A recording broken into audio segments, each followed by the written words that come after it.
Hello and welcome, ladies and gentlemen, to a new edition of the Daily Debate. In tonight's show, we're going to be tackling two main topics as usual, the first of which will be the retrial of former President Mubarak in the case of the killing of the protesters in the 25th of January revolution. That'll be the first topic for tonight.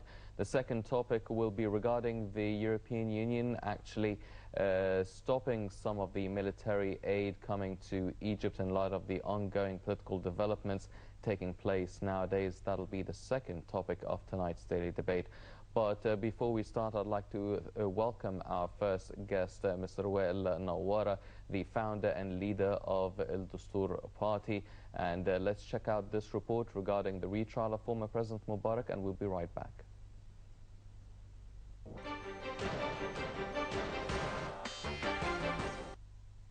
Former President Hosni Mubarak appeared in court 2 days ago for the first time since his release to house arrest in a military hospital as a separate court adjourned a hearing of Brotherhood chiefs. The hearings come against the backdrop of political uncertainty in the wake of the July 3rd ouster of Islamist President Mohamed Morsi, followed by a crackdown on his Brotherhood movement. Security sources said the Brotherhood defendants, including Supreme Guide Mohamed Magdy and 2 deputies, were not brought to court because police feared protests could attack the trucks transporting them to prison. But the judge overseeing the trial for inciting the deaths of protesters adjourning the proceedings over their absence and asked the Interior Ministry to bring them to the next hearing on October 29th. Badia, along with deputies Khairat al-Shater and Rashad al-Bayoumi, faces charges related to the deaths of protesters who stormed the Brotherhood's Cairo headquarters on June 30th. Security sources say at least 2,000 members of the Brotherhood have been arrested in recent days in a crackdown that has sent many more into hiding. Al-Shater's lawyer, Atif El-Galali, insisted that the charges against his client were politically motivated, claiming that the whole case was fabricated.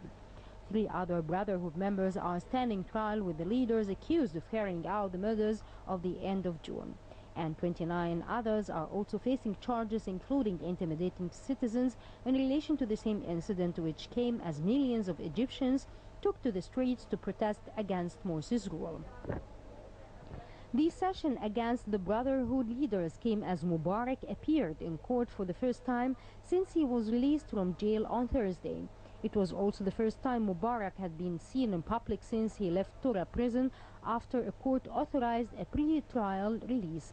He was immediately placed under house arrest by interim Prime Minister Hazem El-Biblawi on the basis of powers granted to him under the country's state of emergency.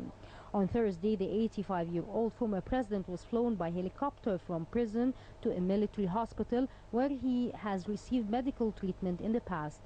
He still faces an array of charges, including complicity in the deaths of some 850 people killed in the 2011 uprising against him and corruption. Mubarak was convicted in June last year of complicity in the deaths of protesters and sentenced to life in prison, but a retrial was ordered in January after he appealed. Mubarak was found guilty in June 2012 of being an accessory to murder in the deaths of protesters.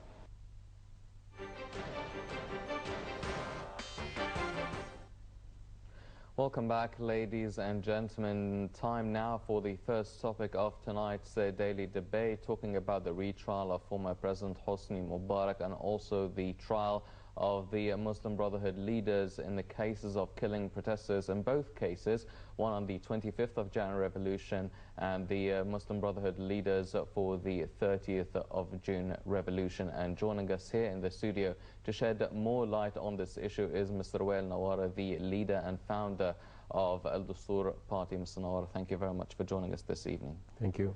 Mr. Nawwara, first of all, the case is the retrial of President Mubarak, the trial of the Brotherhood leaders.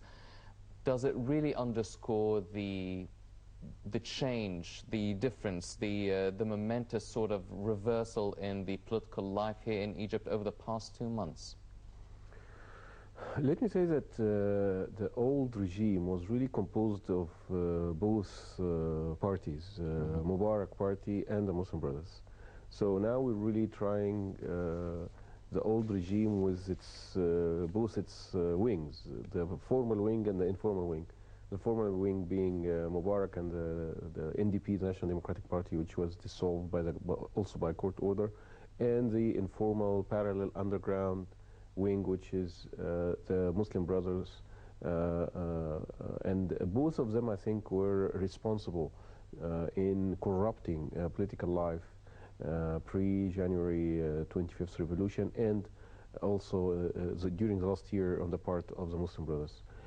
I think it's the charges of killing protesters, although they may seem the easiest and the most also emotional, because of course families and friends of those killed demand justice, but I think it ignores the more important crimes which led to these killings, which is a corruption of the political life. For example, Mubarak, for 30 years, we had many elections, many referenda, and we know for sure that there had been many irregularities, rigging of elections, manipulation of political parties, trying to infiltrate political parties using secret police, the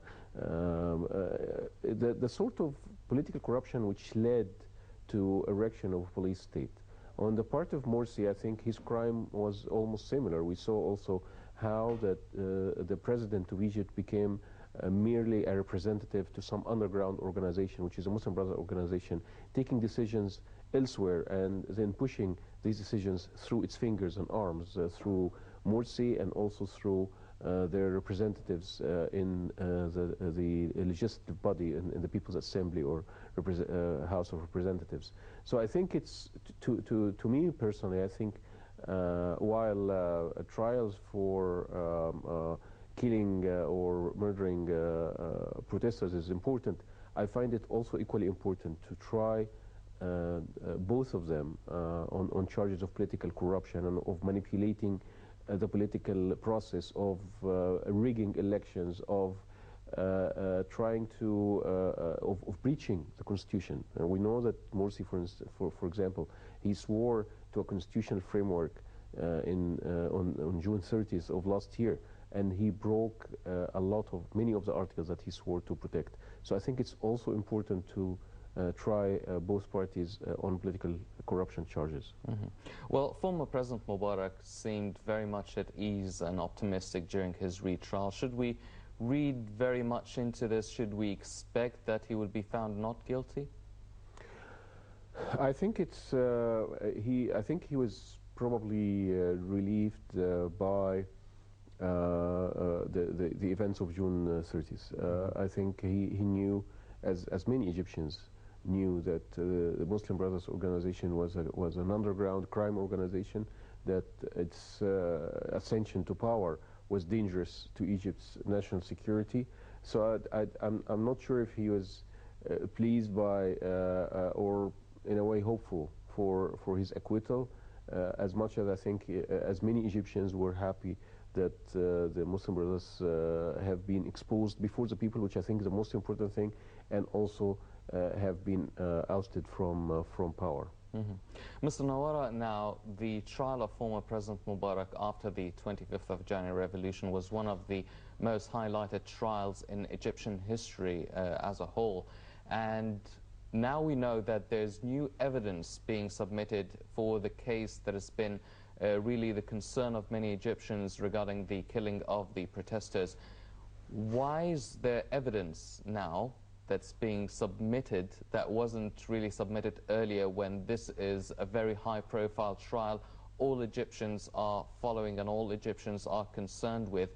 And what sort of new evidence do you think they will have to actually have a retrial for this case? If we remember the judge, when the judge was ruling in Mubarak's case, I think he gave some coded messages. First, he could not really indict Mubarak on charges linked to killing protesters.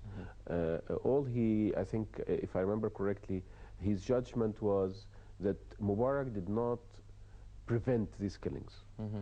So it was not that he ordered the killings, but that he in his capacity as a president entrusted to protect Egyptian citizens, that he did not take sufficient measures to prevent these killings while knowing them.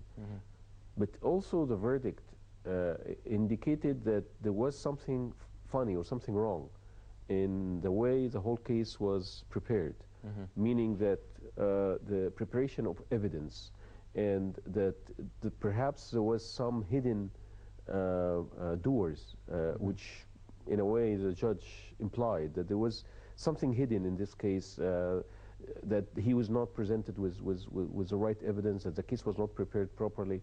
And perhaps this time we will see with the change of, with a new prosecutor general, that we will see different way of approaching evidence, preparing evidence, and also change of heart.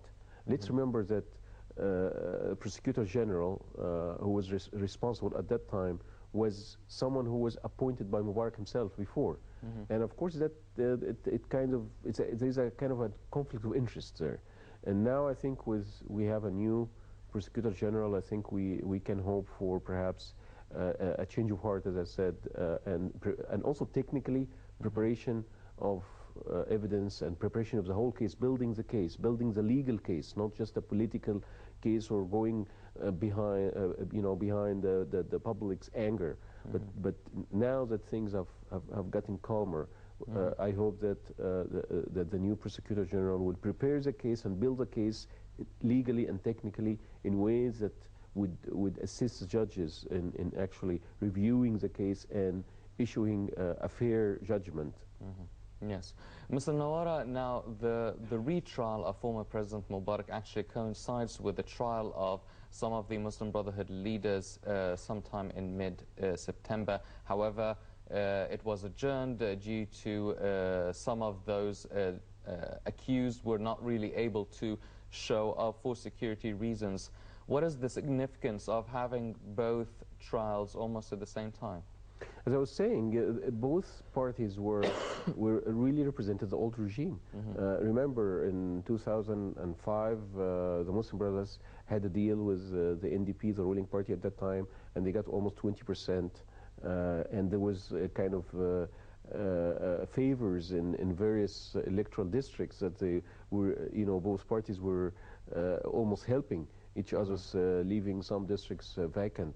And the Mubarak regime for a long time used the Muslim Brothers and in a way tolerated the Muslim Brothers to use the Muslim Brothers as a scarecrow, as a way to say, it's either us or the Muslim Brothers. And I think Mubarak in his final speeches, he made that link and made that hint.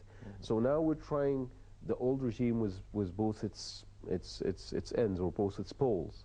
The Mubarak and his NDP and his policies, and also the Muslim Brothers who have been assisting in building that kind of bipolar political system. Yes, definitely. Ladies and gentlemen, we're now joined over the phone by Mr. Mohammed Nasir, the political analyst. Hello, Mr. Nasir. Hello, hi, how are you? I'm very well, sir. Mr. Nasir, now we were talking about the retrial of former President Hosni Mubarak and the trial of some of the Muslim Brotherhood leaders, both adjourned till sometime mid-September. How do you view the retrial of Mubarak and the trial of the Brotherhood leaders? How do you read this whole situation?